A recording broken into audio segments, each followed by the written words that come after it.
أعوذ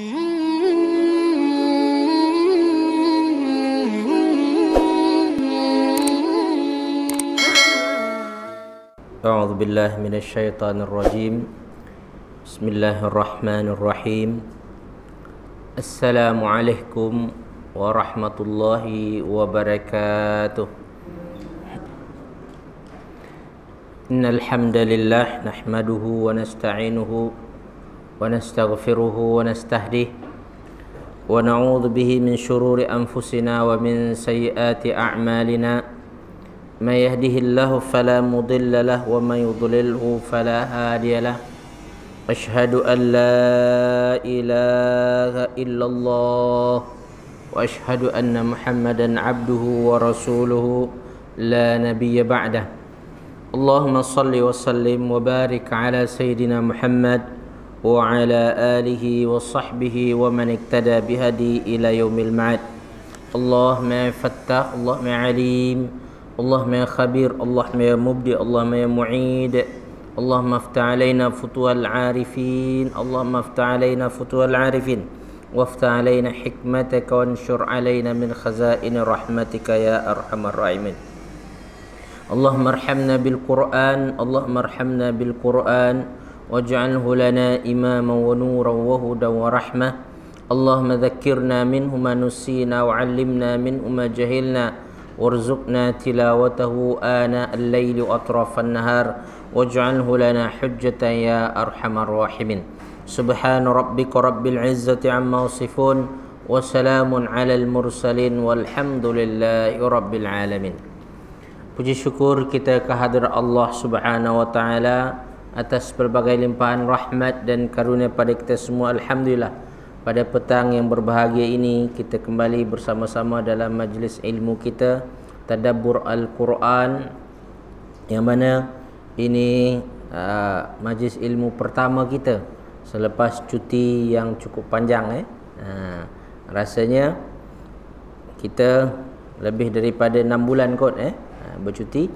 Alhamdulillah, pada hari ini kita dapat memulakan kembali majlis ilmu kita Tadabbur Al-Quran, yang mana pada surau ini kita membincangkan surah apa? Surah Asy-Syura. Surah Asy-Syura, yang mana pada pertemuan lepas kita sampai ayat 43, dan hari ini insya-Allah kita akan sambung daripada 44 sampailah ayat 47. Dan sebelum itu kita sampaikan salawat dan salam kita pada junjungan Nabi besar Muhammad sallallahu alaihi wasallam. Baik, saudara fillah yang kasih sekalian, mari kita baca ayat yang akan kita bincangkan pada hari ini. Maka sila tuan-puan baca selepas saya. A'udzu billahi minasyaitonir rajim. Bismillahirrahmanirrahim.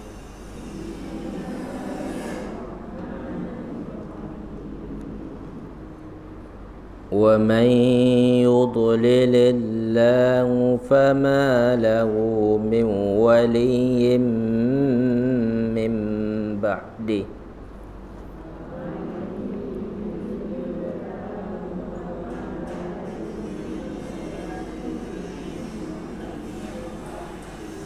وَتَرَى الظَّالِمِينَ لَمَّا رَأَوُا الْعَذَابَ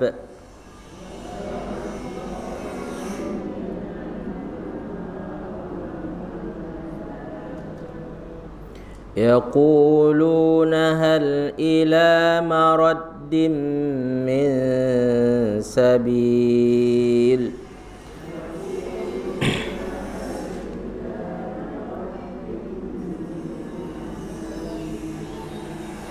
وتراهم يعرضون عليها خاشعين من الذل ينظرون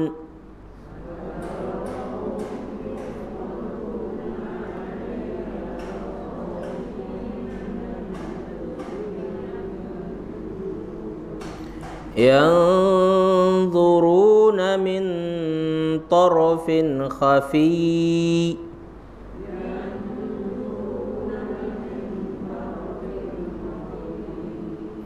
وقال الذين آمنوا إن الخاسرين الذين خسروا أنفسهم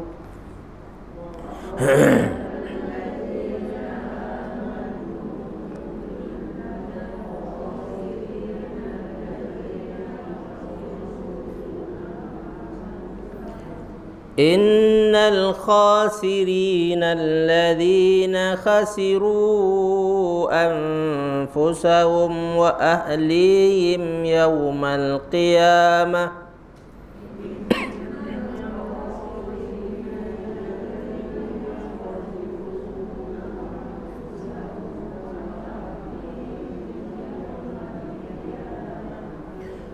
ألا إن الظالمين في عذاب مقيم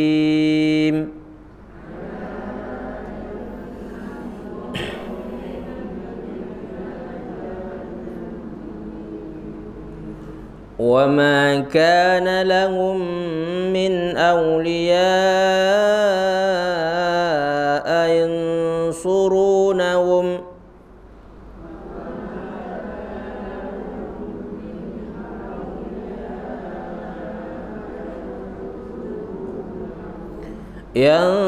ينصرونهم من دون الله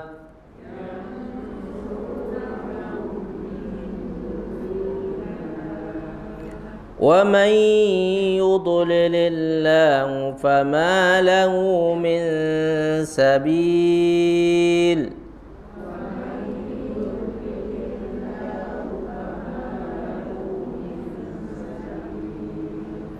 استجيبوا لربكم من قبل أن يأتي يوم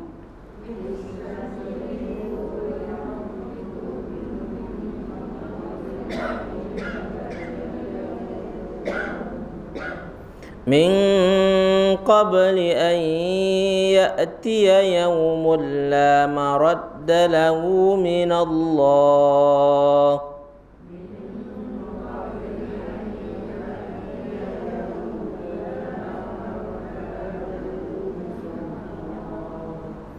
ما لكم من ملجأ يومئذ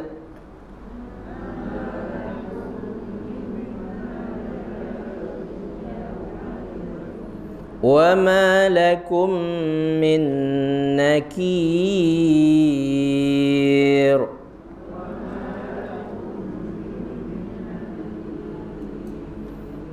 Sadaqallahul azim. Dengan menyebut nama Allah yang Maha Pemurah lagi Maha Penyayang. Dan barang siapa yang dibiarkan sesat oleh Allah, maka tidak ada baginya pelindung setelah itu. Kamu akan melihat orang-orang zalim ketika mereka melihat azab berkata, adakah kiranya jalan untuk kembali ke dunia? Dan kamu akan melihat mereka dihadapkan ke neraka dalam keadaan tertunduk kerana merasa hina. Mereka melihat dengan pandangan yang lesu. Dan orang-orang yang beriman berkata, sesungguhnya orang-orang yang merugi ialah orang-orang yang merugikan diri mereka sendiri dan keluarganya pada hari kiamat. Ingatlah, sesungguhnya orang-orang zalim itu berada dalam azab yang kekal. Dan mereka tidak akan mempunyai pelindung yang dapat menolong mereka selain Allah. Barang siapa dibiarkan sesat oleh Allah, tidak ada jalan keluar baginya untuk mendapat petunjuk. Patuhilah seruan Tuhanmu sebelum datang dari Allah suatu hari yang tidak dapat ditolak atas perintah dari Allah. Pada hari itu kamu tidak memperoleh tempat berlindung dan tidak pula dapat mengingkari dosa-dosamu. Maha benar Allah ke atas firman-firman-Nya. Saudara fillah yang dikasihi sekalian, siapa ingat lagi tema yang kita angkat dalam tadabbur kita terhadap surah Asy-Syura ini? Ya. Manalah tahu maklumat 6 bulan lepas masih ingat lagi ya. Okey, apa tema kita? Adab. Apa dia? Surah ni kita cerita tentang apa dia tu? Adab bermasyarakat, ya kan? Tentang hubungan mukmin ketika hidup di tengah-tengah masyarakat. Ya. Maka surah Syura ini membincangkan secara umumnya seperti itu mengenai perkara-perkara yang kita perlu perhatikan ketika hidup dalam masyarakat. Ya. So, saudara fillah yang dikasihi sekalian, pada pertemuan lepas kita membincangkan bahawasanya dalam kehidupan bermasyarakat seorang mukmin ada 3 pilihan, ada 3 keadaan yang mana apabila dia dizalimi maka ia ada 3 pilihan. Apakah pilihan pertama? Pilihan pertama adalah adlun, mengambil sikap adil. Arti kata adalah minta dikisas, minta orang itu dihukum karena telah menzalimi kita. Kita ada hak ya? Apabila orang menzalimi kita, kita bagaimana? Menuntut keadilan agar orang itu dikenakan hukuman. Itu adalah pendekatan pertama yang disebutkan oleh Allah Subhanahu wa taala pada ayat yang sebelumnya tu, walladzina idza asabathumul baghyu hum yantasirun. Mereka cuba untuk melawan ya, membalas kembali keburukan itu dengan keburukan yang sama. Arti kata orang itu berlaku zalim, dia pun balas dengan kezaliman. Dengan syarat apa tuan-puan kasih sekalian? Kena adil, tak boleh melampau, tak boleh berlebihan ketika membalas tersebut. Dan kata ulama tuan-puan kasih sekalian, dapat membalas secara adil tanpa berlebihan itu umpama susah sekali tuan-puan umpama mustahil tuan-puan berat bagi kita. Sehingga apa? Tak ada pilihan bagi kita sebenarnya melainkan mengambil pada pendekatan yang kedua. Sikap yang kedua, apa dia tuan-puan? Memaafkan, mengampunkan dosa-dosa tersebut, memaafkan kesalahan-kesalahannya itu ya. Dan kita ketika itu tuan-puan kasih sekalian bermakna ya, bermakna kita mengambil satu pendekatan yang kata ulama adalah fadlun. Ia satu perkara yang terbaik bagi kita ya, satu yang bersifat yang lebih utama kita lakukan kalau sekiranya apa? Memaafkan. Tapi kalau kita membalas balik dengan balasan yang sama, apakah hukumnya? Hukumnya adalah harus, boleh. Itu adalah hak kita. Dan yang ketiga tuan-puan, pendekatan ketiga adalah iaitu bertindak lebih teruk daripada kezaliman yang dikenakan kepada kita. Maknanya orang buat zalim pada kita, kita melakukan kezaliman yang lebih dahsyat pada orang tersebut. Macam ni macam mana tuan-puan dan sekalian? Ini merupakan sesuatu yang tidak dibenarkan di dalam Islam. Orang seperti ini tuan-puan, inilah orang-orang yang memilih kesesatan maknanya. Ya, mengambil pendekatan untuk membalas dengan lebih dahsyat seumpama dia memilih kesesatan dalam hidup dia. Yang terbaik macam mana kita kata tadi? Memaafkan. Kalau tidak boleh memaafkan, tuntut dia dengan cara adil ya, jangan bertindak lebih daripada itu. Dan hati-hati tuan-puan dikasihi sekalian, kata Allah, wa man yudlilillahu fama lahu min waliyyin min ba'di.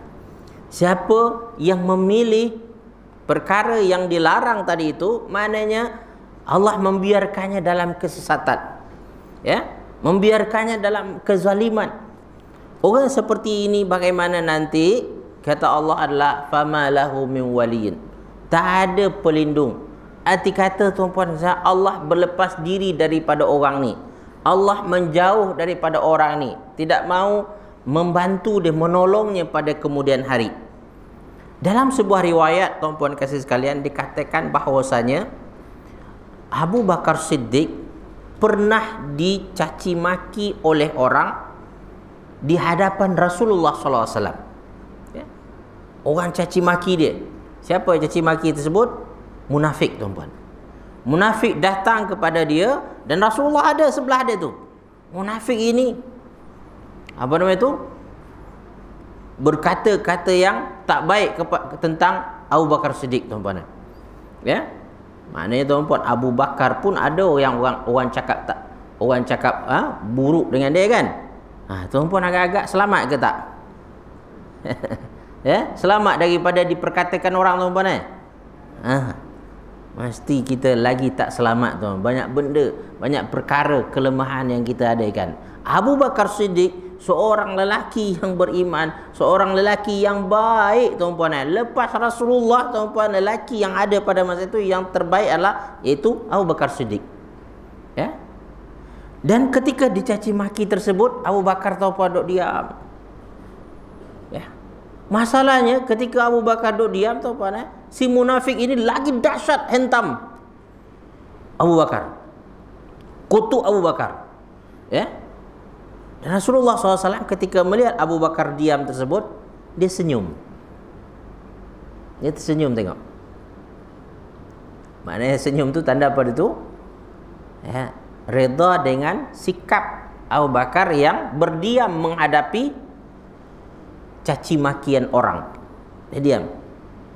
Tapi tuan-puan dan kasih sekalian, ketika lelaki itu makin lama makin dahsyat caci makiannya kepada Abu Bakar Siddiq, tuan-puan, Abu Bakar pun panas. Lalu dia pun marah dan membalas caci makian tersebut. Dan ketika Abu Bakar Siddiq membalas caci makian tersebut, muka Rasulullah SAW berubah menjadi merah, tuan-puan. Ya. Dan hadis ni hadis sahih, tuan-puan. Muka Rasulullah berubah menjadi merah. Melihat Rasulullah berubah muka, tuan-puan, Abu Bakar Siddiq pun stop, diam. Ya. Sehinggalah lelaki yang mencaci maki Abu Bakar tersebut pergi, tuan-puan. Abu Bakar bertanya kepada Rasulullah SAW, ya Rasulullah, tadi masa lelaki itu caci maki aku diam saja, engkau senyum tengok aku. Namun ketika saya membalas balik, sebenarnya dia ada hak untuk membalas, ya kan? Ada hak. Kenapa engkau ya Rasulullah berubah wajah, berubah air muka engkau ya Rasulullah? Apa kata Rasulullah kepada Abu Bakar Siddiq? Wahai Abu Bakar, ketika engkau dicaci maki di awal tadi dan engkau diam saja, saya lihat malaikat di belakang engkau membalas caci makian itu. So malaikat yang defense dia. Saya lihat malaikat yang membalas tersebut, saya senyum. Ya. Akan tetapi ketika engkau balas caci makian tersebut, malaikat itu pergi, yang datang adalah syaitan, kita. Yang datang apa itu? Syaitan. Maka nampak syaitan itu yang berubah muka saya itu. Faham, eh? So tuan-puan kasih sekalian, pertama tadi itu dia diam, maknanya tuan-puan dia mengambil pendekatan yang lebih baik, memaafkan saja. Ya? Dan ketika dia membalas, bagaimana? Ketika itu syaitan datang. Ya, datang mempengaruhinya. Dan tuan-tuan puan-puan yang kasih sekalian, kalau dalam hal ini yang mencaci adalah orang mencaci maki kita, tuan-puan. Sebenarnya ada hak tak kita untuk balas, tuan-puan? Ada, kan? Tapi ketika kita membalas tersebut, nampak ada syaitan ikut campur, menunjukkan bahawa kalau kita membalas, kemungkinan kita untuk bertindak lebih daripada batasan ada tak, tuan-puan? Ya, kemungkinan besar. Cubalah tuan-puan perasan, kalau orang caci maki tuan-puan, tuan-puan balas balik, saya nak tanya tuan-puan balas sama betul dengan yang dia buat pada tuan-puan ke, atau lebih dahsyat lagi? Lebih dahsyat lagi, kan? Lebih dahsyat dia, tuan. Kalau dia tuan-puan sebut mak tuan-puan, tuan-puan akan sebut habis mak bapak, ahli keluarga dia semua sekali, kan? Nak menunjukkan, tuan-puan, apabila kita membalas balik itu, kemungkinan besar untuk kita berlaku zalim, bertindak lebih daripada yang sepatutnya itu sangat besar. Maka mengambil pendekatan berdiam diri tanpa membalas, itu adalah yang terbaik, dan itu ditunjukkan oleh siapa tadi itu? Oleh Rasulullah SAW. Tuan-tuan dan sekalian, dalam hal ini, dalam hal ini tuan-puan kena garis bawahi, kalau sekiranya itu sesama Muslim. Sesama apa itu? Muslim. Tuan ambil pendekatan berdiam. Tak payah nak layan benda itu. Kata ulama, kalau sekiranya kepada orang yang kafir, maka masa itu kita perlu membalasnya supaya dia jangan bertindak lebih dahsyat lagi. Tapi tetap jaga juga batasan-batasan tadi itu supaya jangan melampau. Maka betul lah kata orang tua dulu, tuan-puan kasihan, terutama dalam hubungan suami isteri, kan? Kalau bini bising, suami kena diam. Kalau suami bising macam mana? Iya ke? Sepatutnya seperti itu. Tak payah nak dilayan. Sebab kalau tuan-puan dah balas balik, syaitan masuk. Dia akan apikan lagi dahsyat, gejolaknya lagi hebat.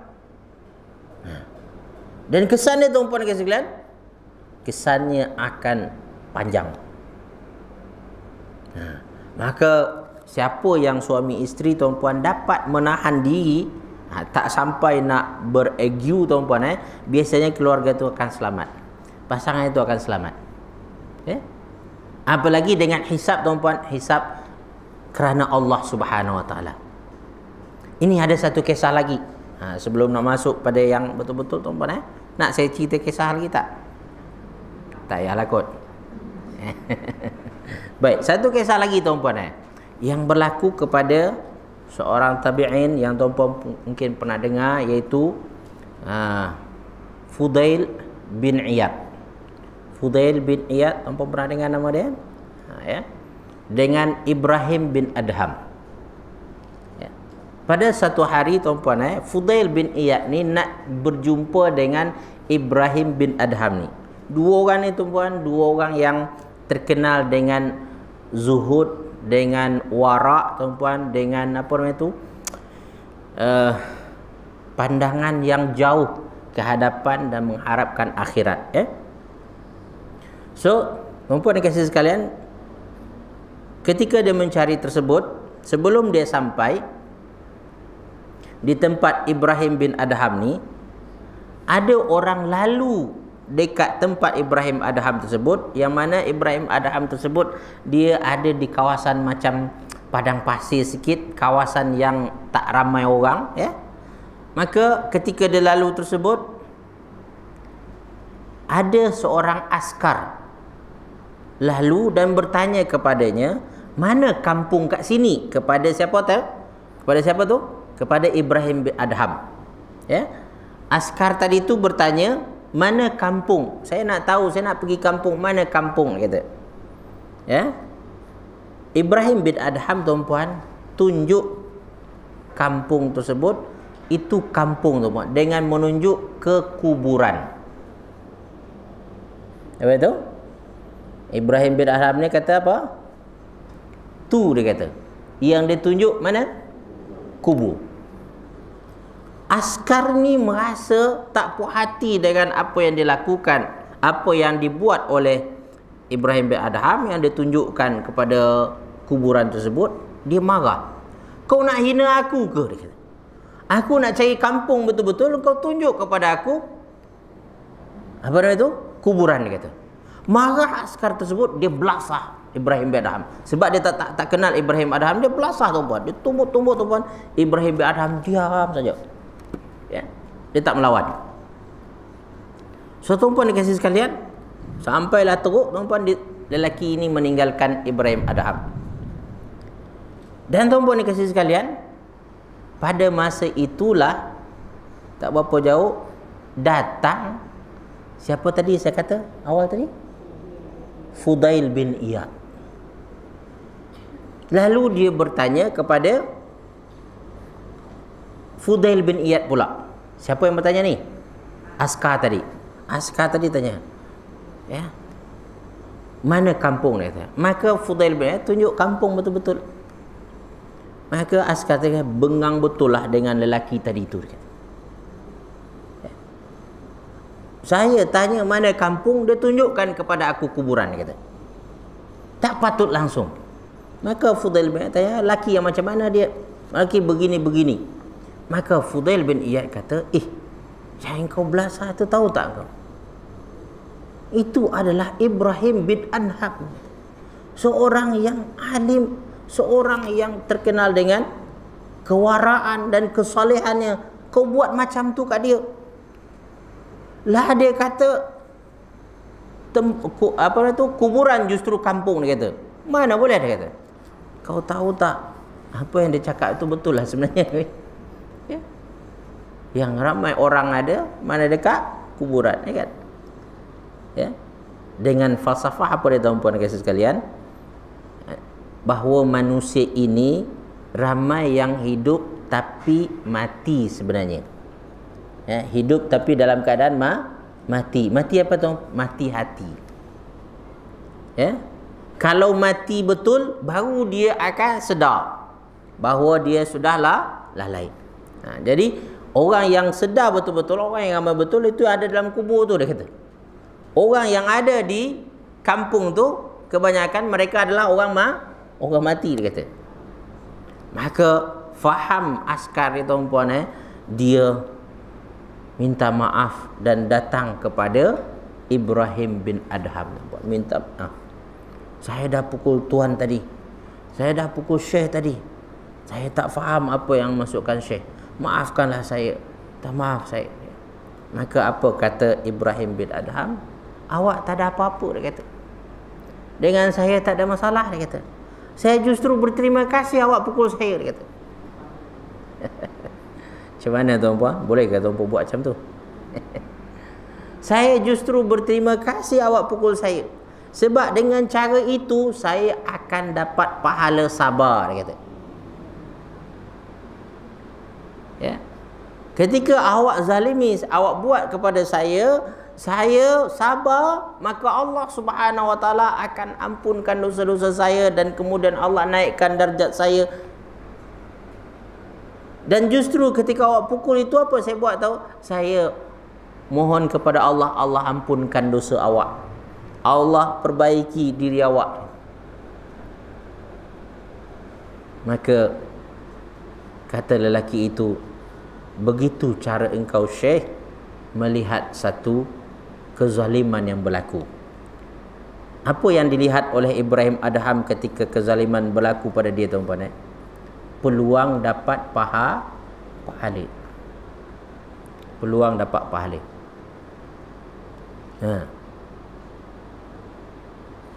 Kalau kita macam mana agak? Ya. Kalau dah kena zalim tuan-puan, apa yang terfikir bagi tuan-puan? Ya. Tak puas hati betul lah. Kenapa aku kena, ya kan? Kenapa boleh jadi macam tu pada aku, ya kan? Ya. Cuba tengok cara fikir tahu, cara memandang sesuatu seorang alim dengan orang biasa. Orang biasa kita melihat bahawa kezaliman itu memang kezaliman tak. Tetapi tuan-puan dan kasih sekalian, orang alim melihat kezaliman itu sebagai peluang untuk dia memperoleh pahala yang besar di sisi Allah Subhanahu wa taala. Sebab pahala sabar, apa kata Allah? Innama yuwaffas sabiruna ajrahum bighairi hisab. Balasan untuk orang yang sabar, apa dia tuan-puan pahala yang tak terkira, ya, yang tak terhitung banyaknya, sangat dahsyat, ya. So oleh itu tuan-puan dan kasih sekalian, apabila berlaku kepada kita, maka kalau tuan-puan berjaya mengambil pendekatan ini, maknanya apa kata Allah pada ujung ayat yang kita bincang pada sebelum ini? Walaman sabara wa ghafara inna dzalika lamin azmil umur. Siapa yang bersabar menghadapi kezaliman, wa ghafar. Ghafar itu apa itu? Dan memaafkan dan mengampunkan. Inna dzalika lamin azmil umur. Sesungguhnya yang demikian itu adalah perkara yang berat, tuan-puan, perkara yang mulia, perkara yang hebat, ya. Orang yang mempunyai keazaman yang tinggi baru mampu untuk mencapai darjat tersebut. So kalau tuan-puan ingin mendapat darjat yang tinggi, tuan-puan, sabar wa ghafar. Sabarlah dan maafkanlah. So tuan-puan kasih sekalian, itu 3 pendekatan yang perlu kita ambil apabila berlaku kezaliman pada kita. Satu tadi apa? Balas balik, tapi dengan syarat apa tu? Adil. Tidak melampaui batas-batasnya. Yang kedua apa? Memaafkan. Dan itu adalah yang terbaik. Yang ketiga apa? Menzaliminya dengan bertindak lebih dahsyat daripada apa yang orang buat kepada kita. Dan ingat tuan-puan kasih sekalian, orang yang berlaku zalim ini di dunia mungkin rasa puas hati, rasa seronok. Sebab apa? Buat orang lagi dahsyat, ya. Kalau orang tersebut tuan-puan kita sentuh dia sikit je, dia tumbuk, ya kan, sampai terduduk orang tu. Dari segi duniawi dia nampaklah hebat, dia kan, nampaklah power, dia kan. Tapi tuan-puan dan kasih sekalian, di akhirat ingat nanti tuan-puan, orang ini kesian kita tengok nanti. Ini kata Allah, wa may yudlilillahu fama lahu min waliyyin min ba'di. Nanti di akhirat satu kesannya adalah tak akan ada orang yang tolong dia, tak akan ada orang yang melindunginya. Itu pertama. Yang kedua pada tuan-puan, wa taradh zalimina lamma ra'awul 'adzab yaquluna hal ila maraddim min sabil. Ketika itu juga mereka melihat azab, dan ketika melihat azab itu, apa yang teringin dari diri mereka, dari hati mereka, agar mereka dikembalikan ke dunia. Untuk apa balik ke dunia tuan-puan? Untuk merubah, tidak melakukan apa yang dahulu dia lakukan. Kalau di dunia dahulu hidupnya penuh dengan menzalimi orang lain, maka dia nak balik di dunia nanti, dia ingin memaafkan saja. Aku tak naklah menzalimi orang lain. Inilah yang mereka minta. Jadi mereka merasa rugi, tuan-puan. Jadi ingat tuan-puan dan kasih sekalian, orang ulul albab justru apa yang diinginkan oleh orang zalim ini, tuan-puan, di dunia dia dah nampak dah. Dia lihat dah, tuan-puan, kalau aku zalim rugi, nanti aku akan hidup menderita nantinya. Kalau aku bersabar sekarang ini, tidak melakukan kezaliman, insya-Allah tak apalah. Di dunia mungkin orang anggap aku lemah, di dunia orang anggap aku ini bodoh, ya kan? Tapi insya-Allah dengan sabar aku dan mengharapkan keridhaan Allah Subhanahu wa taala, Allah akan bagi aku kedudukan yang lebih baik lagi. Aku pahala yang besar lagi nanti. Sabar yang aku tanamkan pada diri ini akan mendapatkan balasan yang hebat di sisi Allah. Ini yang dia nampak. Dan berapa ramai orang yang punyai pandangan seperti itu, tuan-puan? Kalau tuan-puan sedang kena masalah, tuan-puan teringat tak akhirat, tuan-puan? Tak ingat, Ustaz. Kita ingat apa yang nampak tu, Ustaz. Ya? Inilah, tuan-puan, orang yang mukmin sejati itu melihat akhirat jauh ketika sebelum bertindak, tuan-puan, dan nampak akhirat dia tu. Dan orang yang tak faham ini, tuan-puan, dia tak nampak tu. Yang penting di dunia ini aku puas, aku balas sesuka hati aku, buah hati aku. Baru tahu dia jumpa apa ni tu? Siku, apa ni tu? Istilah dia? Ya? Jumpa orang yang patut dia takuti, tuan-tuan puan-puan kasih sekalian. Jadi ini dia.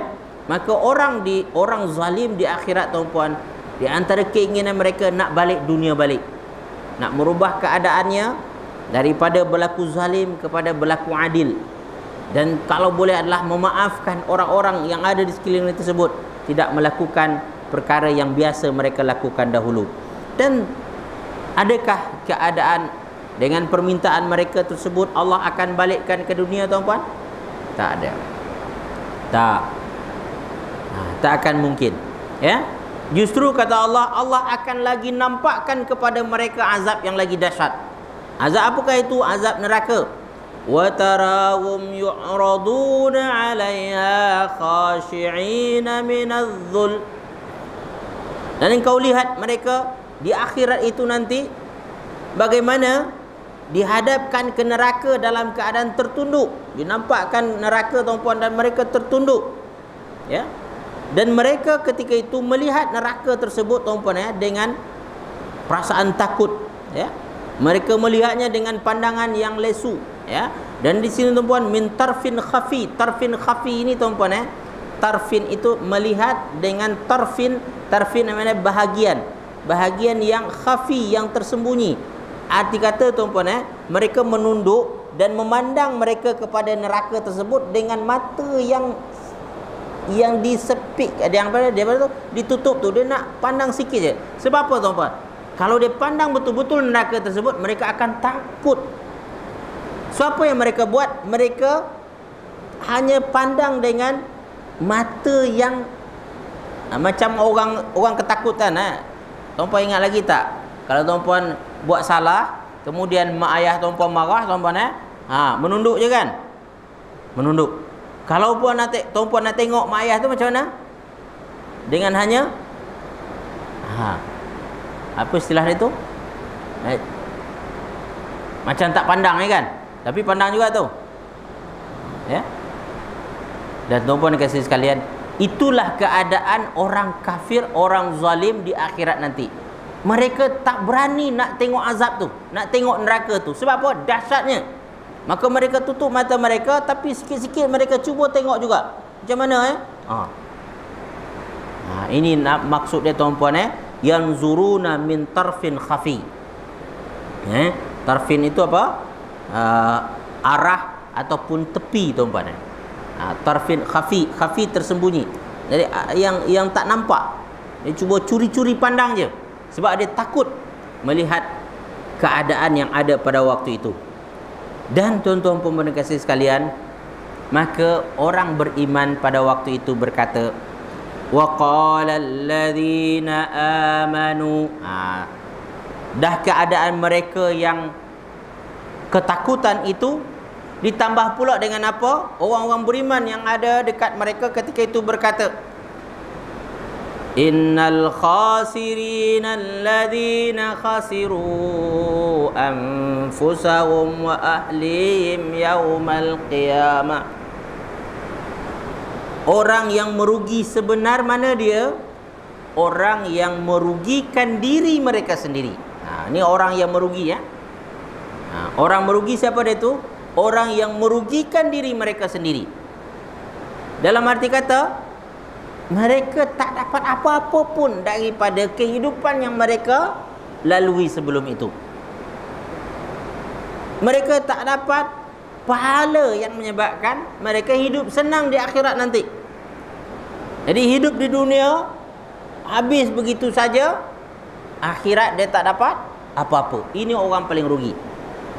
Selain itu tuan-tuan dikasih sekalian, selain dia merugikan dirinya sendiri, merugikan keluarga dia pula tu. Mati kata tuan-tuan dikasih, dah dia buruk, perangai tak elok, anak-anak, keluarga, suami, pasangan dia pun perangai buruk juga, tak elok juga. Ini rugi. Ada sebagian orang tuan-tuan dikasih sekalian, dia alhamdulillah baik, tapi keluarga dia tak baik, kan? Tapi dia sendiri dia jaga diri, itu okey lagi. Yang kedua macam mana tuan-puan? Dia teruk tuan-puan, keluarga dia baik.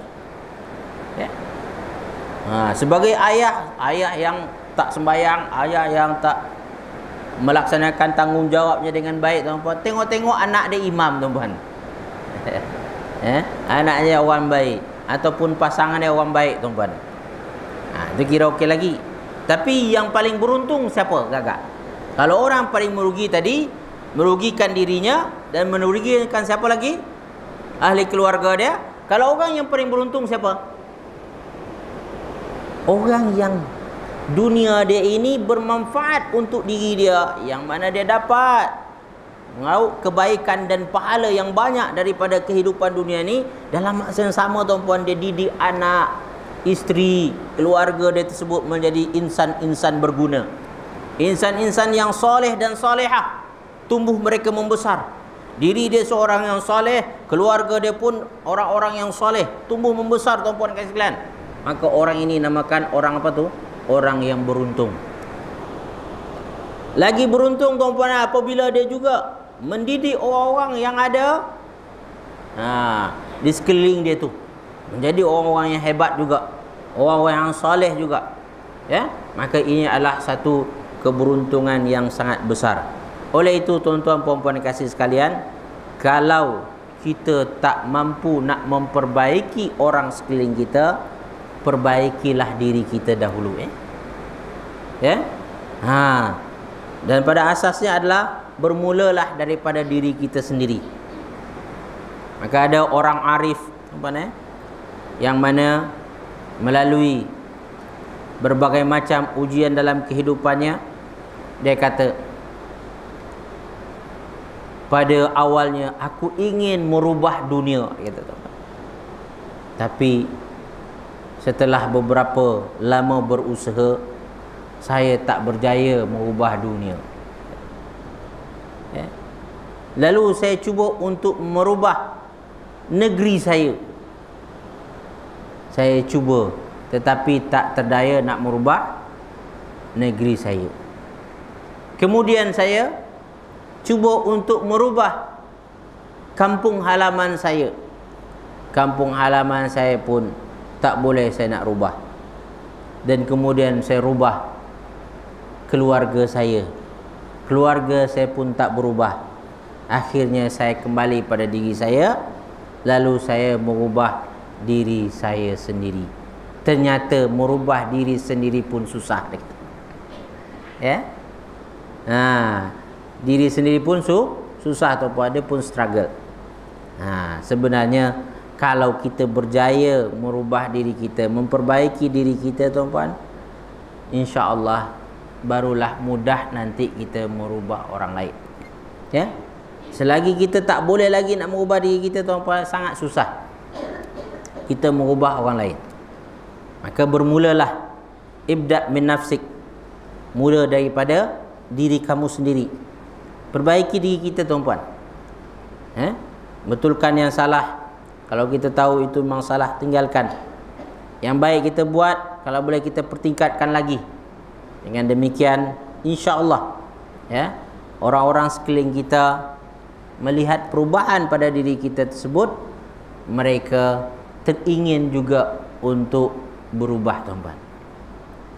Apalagi anak-anak kita, kalau kita lihat tuan-puan, mereka ini belajar lebih banyak daripada apa kita cakap ke atau daripada apa yang kita buat tuan-puan. Anak-anak kita sebenarnya belajar lebih banyak daripada apa yang dia lihat. apa yang dia nampak pada kita. Ada orang tuan-puan cakap banyak-banyak kan. Suruh sembahyang, dia sendiri tak sembahyang. Suruh anak sembahyang. Dan kita tak sembahyang lagi. Pernah satu kali tuan-puan saya baru balik kerja tuan-puan balik mengajar tak sembahyang apa masa tu, tak sempat lagi sembahyang Lalu saya duduk-duduk rehat sekejap kan. Nampaklah anak suruh sembahyang. Kak, sembahyang kak? Okey. Dia kata apa? Ya, kejap Abi, dia kata.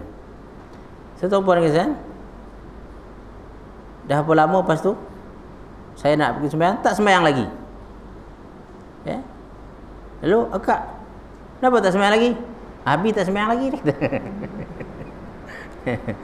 Tak apa tuan-puan kata, kalau dia lihat kita sendiri pun tak sembahyang, maka susahlah dia nak sembahyang juga. Cara yang paling betul apa? Sekarang ni tuan-tuan, saya memang tak suruh, melainkan saya dahulu ambil ayat sembahyang, bentang sejadah, panggil kakak, adik, sini solat. Tapi tu 2-3 kali juga tahu. Solat. Tak datang lagi. Mari sini solat. Ketika dia nampak tuan-puan, betul-betul kita dah di depan sejadah, mau tak mau dia pergi ke mana? Pergi ambil sembahyang. Bayangkan tuan-puan, kalau sekiranya tuan-puan duduk depan TV, kemudian suruh anak tuan-puan solat. Kakak solat. Kita tengok TV kan. Adik solat. Kita tak solat lagi. Kakak macam mana kakak?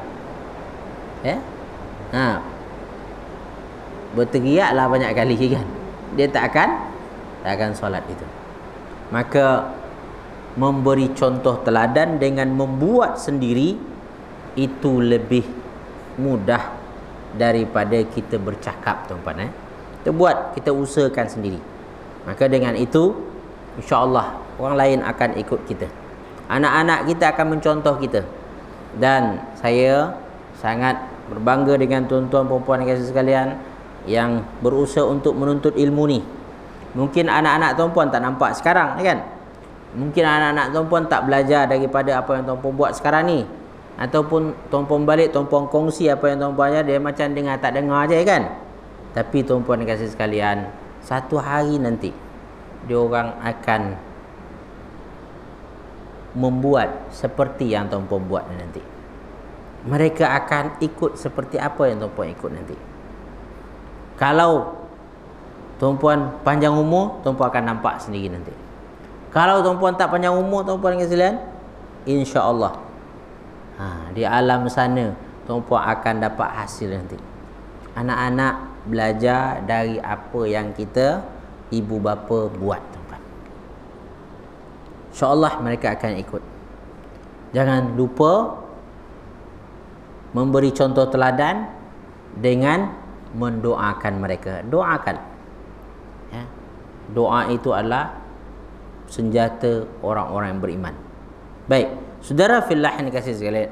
Jadi ayat ini mengingatkan kita orang yang paling merugi tuan-puan. Orang yang paling merugi siapa dia? Orang yang merugikan diri sendiri dan juga merugikan ahli keluarga dia. Tidak menjadikan ahli keluarga dia orang-orang yang soleh juga. Inilah. Maka Allah Subhanahu wa taala menjelaskan lebih lanjut tentang kerugian yang akan didapati oleh orang-orang zalim ini melalui lisan orang-orang yang beriman. Ala innadh zalimina fi adzabim muqim. Sesungguhnya orang-orang yang buat zalim tersebut berada dalam azab yang kekal. Muqim sama dengan khalid, muqim kekal selama-lamanya, wa a'udzubillahu min zalik, tuan-puan. Baik, jadi ini cerita Allah Subhanahu wa taala tentang orang zalim. Dan ingat, apabila zalim dalam Quran, tuan-puan kasih sekalian, dia membawa beberapa maksud. Zalim pertama adalah bermakna syirik.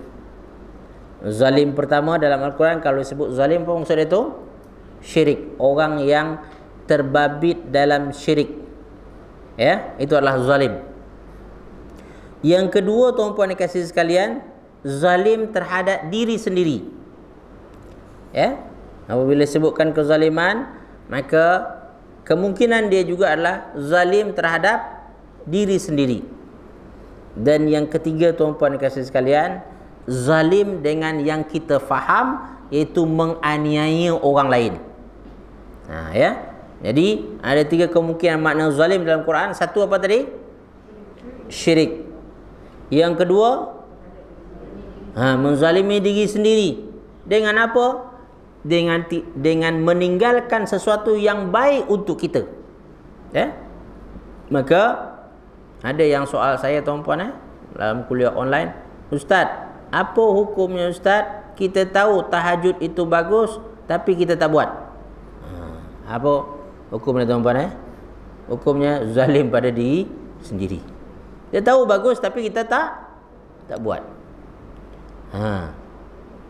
Ataupun, tuan-puan, kita tahu bahawa perkara tersebut memudaratkan kita, tapi kita buat juga. Arak tak bagus untuk diri kita, minum juga. Maka orang seperti itu, selain zalim, tuan-tuan, kalau dia buat dosa, dia juga adalah fasik. Dia tahu itu adalah mudarat, tetapi dia amalkan juga. Itu nama dia. Selain zalim, dia juga adalah fasik, tuan-tuan dan kasih sekalian. Baik. Jadi innal zalimina fi azabim muqim. Ya, orang-orang yang zalim berada dalam azab siksaan yang kekal. Wa iyadzubillah min dzalik. Kemudian disambung oleh Allah pada ayat tersebut, wa ma kana lahum min awliya yansurunahum min dunillah. Selain itu dipertegas balik oleh Allah Subhanahu wa taala di awal tadi, wa man yudlilillahu fama lahu min wali min ba'di, ya kan? Siapa yang melakukan kesesatan atau memilih kesesatan atau disesatkan oleh Allah Subhanahu wa taala, maka tak ada yang akan melindunginya. Maka pada ayat yang ke-46 itu kembali Allah menegaskan, wa ma kana lahum min awliya, memang tak akan ada pelindung-pelindung untuk mereka, yansurunahum min dunillah, yang boleh menolong mereka, membantu mereka selain daripada Allah Subhanahu wa taala. Di akhirat nanti semua kuasa ada dekat siapa? Ada pada Allah Subhanahu wa taala. Yang lain tidak akan berjalan, yang lain tak akan berfungsi kalau Allah tak izinkan. Allah tidak benarkan. Dalam surah Amma, ya, atau surah An-Naba, Allah Subhanahu wa taala mengatakan bahwasanya,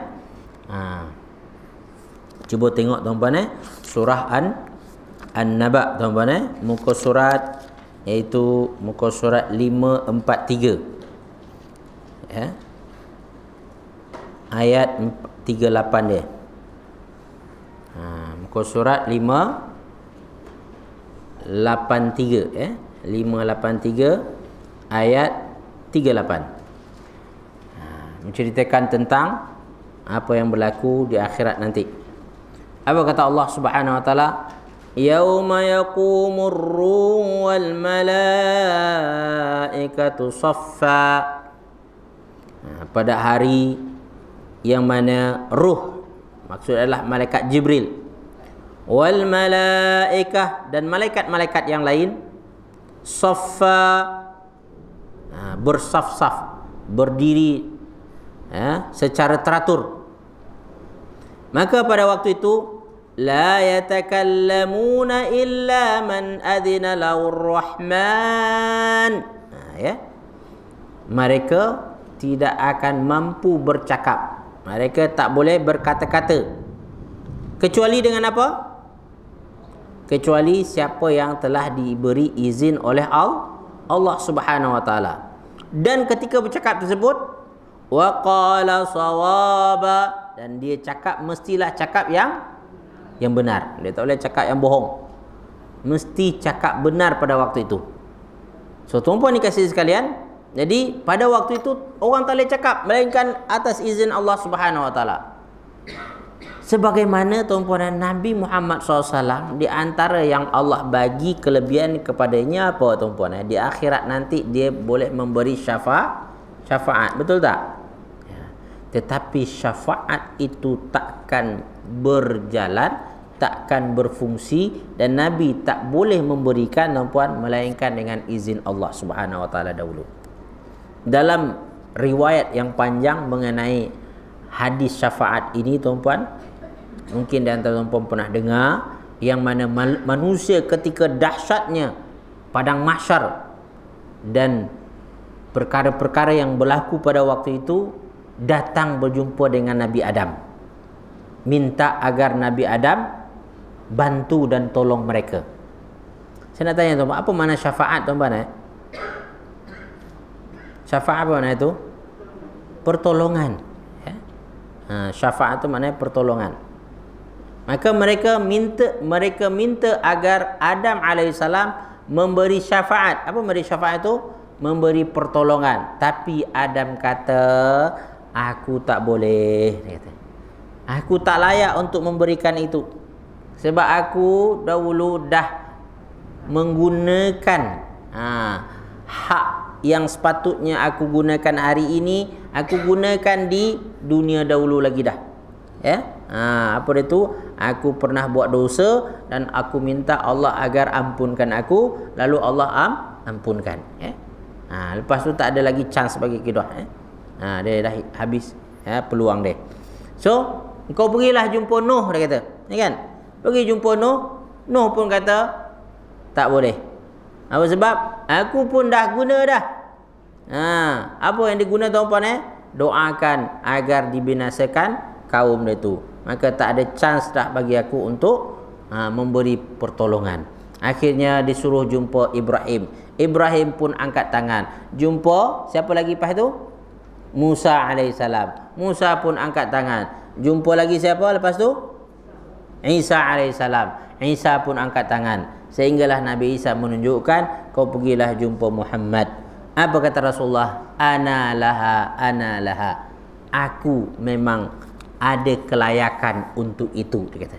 Sebab apa? Nabi diberi tiga perkara, tiga peluang doa tuan-puan yang dahsyat oleh Allah Subhanahu Wa Taala. Dua, dia minta masa di dunia. Satu, dia KIV. Biar aku simpan dahulu ya Allah, aku nak guna pada hari akhirat nanti untuk menolong umat manusia. Itulah dia pada itu syafaat tersebut. Maka Rasulullah SAW ketika dikata seperti itu, analah, apa dia tu? Saya yang akan membantu, yang akan menolong.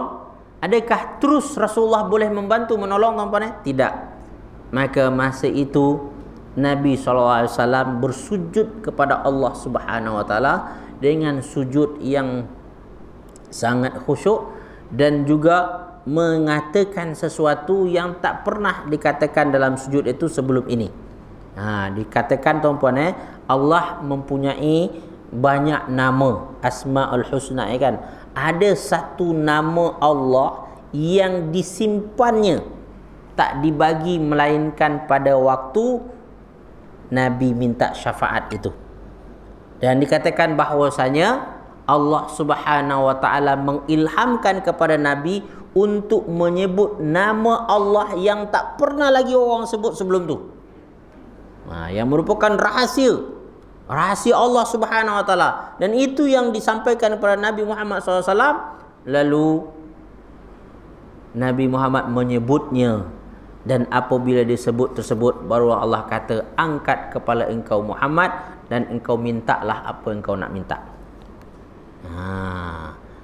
Selepas diangkat kepalanya itu, barulah Nabi Muhammad minta agar dibebaskan umatnya.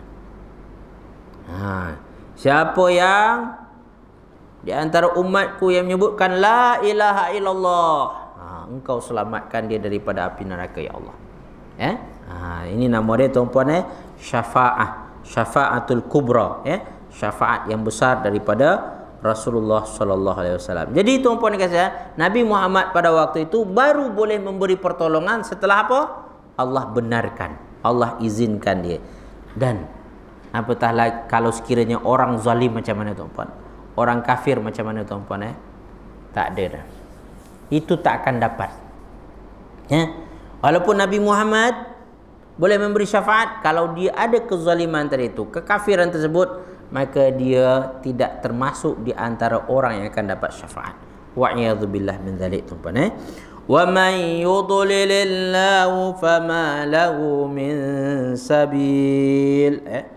Orang yang sudah disesatkan oleh Allah Subhanahu wa taala tak akan jumpa jalan petunjuk tuan-puan. Tak akan nampak hidayah tersebut. Walaupun sebenarnya Allah Subhanahu wa taala sentiasa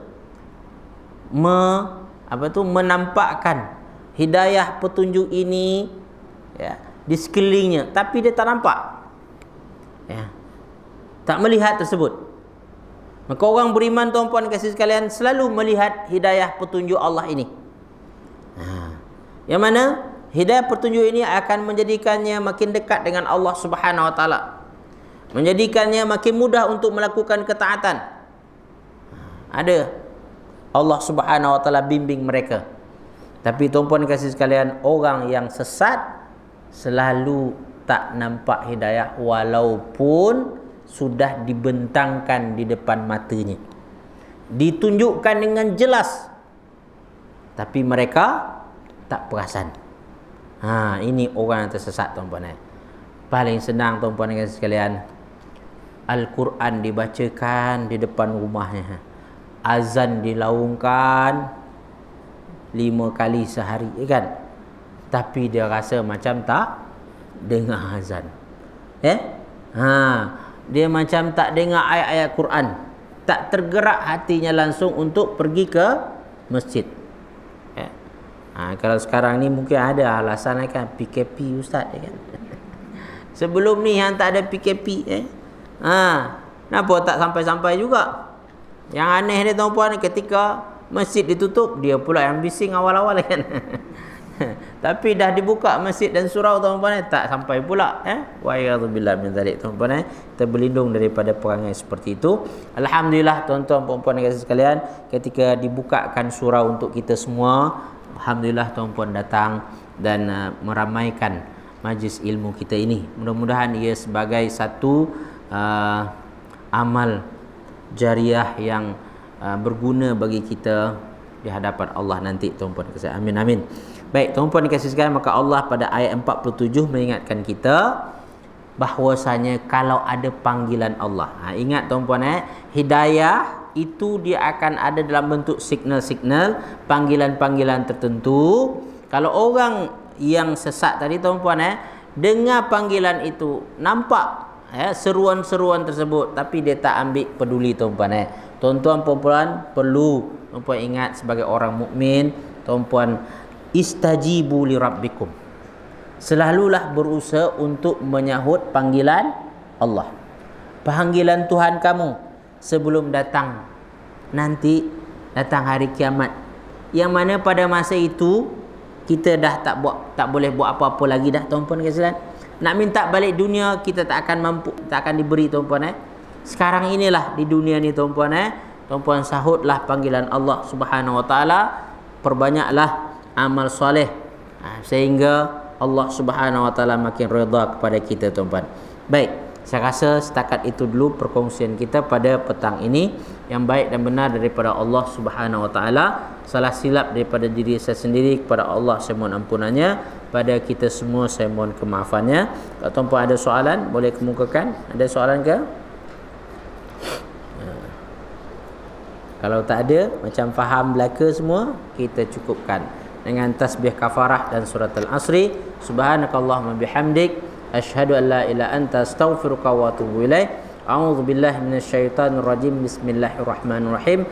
Wal 'asr innal insana lafi khusr illa alladhina amanu wa 'amilus solihati wa tawassaw bil haqq wa tawassaw bis sabr. Assalamualaikum warahmatullahi wabarakatuh.